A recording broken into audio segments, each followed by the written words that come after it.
Welcome to Warn. Today's news is Indian Navy's 4 critical needs.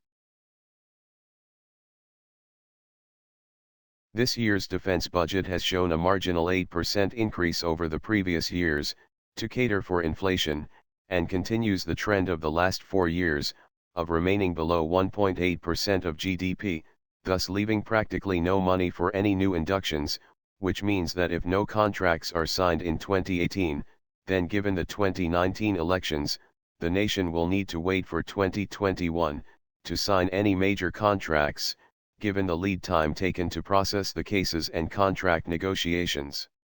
While shortages of the Air Force, 300 fighter jets, 200 helicopters, Army, artillery, infantry weapons, 300 helicopters, etc., are a major cause for worry.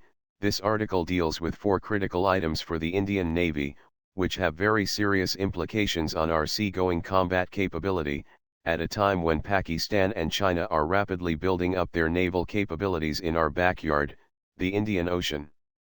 China has established a maritime base in Djibouti and is expected to set up naval-cum-airbases in its funded and built ports in Gwadar, Pakistan, and Hambantota, Sri Lanka. Chinese warships and submarines routinely deploy to the Indian Ocean.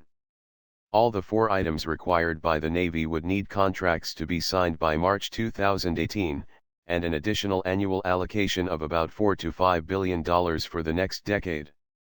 The first item in this list, all 4 items are equally important for a 3-dimensional service like the Navy, is to select and sign a contract for indigenous construction of 6 modern, long-range conventional submarines, under Project 75, India, which was approved by the Cabinet Committee of Security, CCS, in 1999, under the 30-year submarine building plan.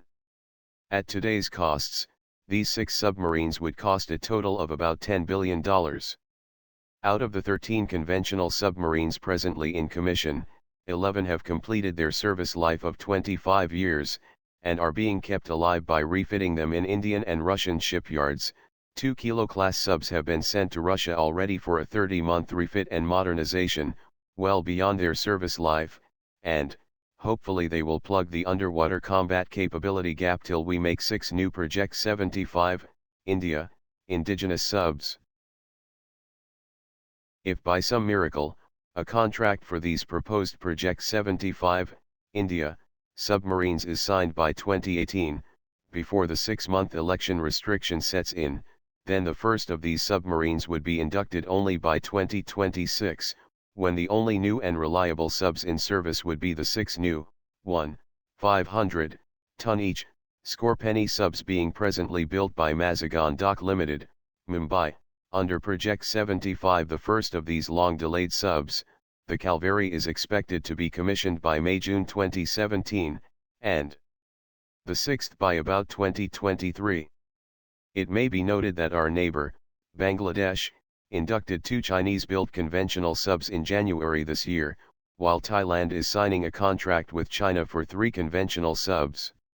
In the meantime, China has signed a contract with its strategic ally Pakistan to induct 4 large, 4,000-ton each, conventional subs from China by 2024 and simultaneously making 4 at the Karachi shipyard. These new Pakistani subs will each have the capability to fire 3 or more 500 km range nuclear-tipped cruise missiles against crowded Indian coastal cities like Mumbai. Thus our backyard will soon be full of foreign submarines. The second item on the Navy's critical list is the long-delayed indigenous construction at Goa Shipyard Limited, GSL, of 12 mine countermeasures vessels, MCMVs, which are needed to clear the entrance to our ports of sea mines laid by enemy submarines, aircraft and other vessels.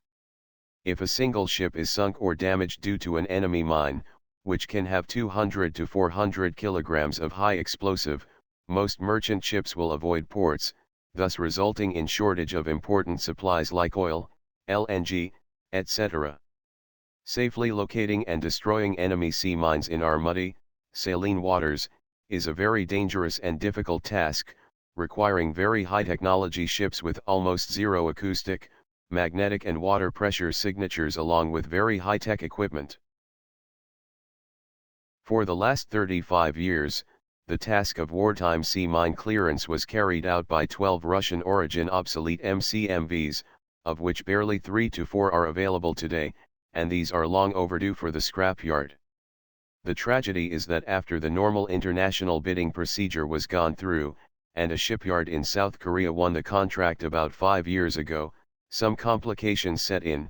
GSL apparently did not get the assurances for transfer of technology, and the contract, worth about $5 billion, is yet to be signed. Here also, if the contract is finally signed by mid-2018, then the first locally built MCMV may be commissioned only by 2022 to 23, leaving a huge gap in our capability to counter enemy sea mines in times of war. The third item on the Navy's critical list is the decade-long pending case to import 16 medium multi-role shipborne helicopters of about 12 tons each, to be used for detecting and destroying enemy submarines and ships. Here also, some complication has set in, after an American firm won the contract, and over 24 of our frontline warships are left with a total of 26 obsolete helicopters, 10 Russian origin which may be modernized and 16 of British origin. The actual immediate requirement of such 12-ton helicopters is closer to 50.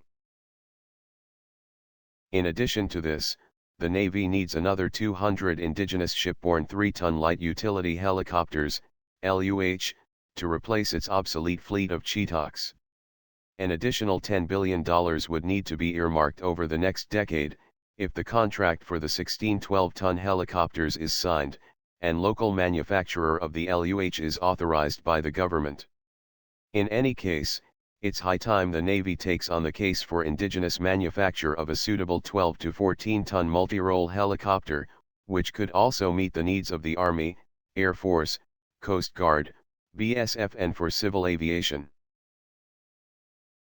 The fourth critical item on my list is the need for government authorization for indigenous construction of 6 nuclear attack submarines, social security numbers, which are needed for long-range high-speed operations to deter, detect, track and in case of war to destroy enemy aircraft carriers and submarines, not only in the vast reaches of the Indian Ocean region, but in the distant East and South China Seas, where they will be the only effective challenge to the growing Chinese Navy in the Dragon's backyard.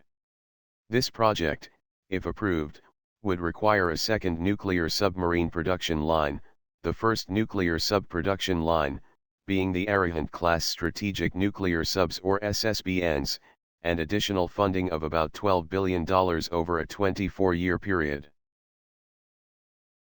In the interim period, the Navy would need to manage with its lone Social Security number, INS Chukra, inducted on 10-year lease from Russia in 2012, and, later, its media-reported successor Social Security number from Russia, which would replace it by 2022 for another 10-year lease.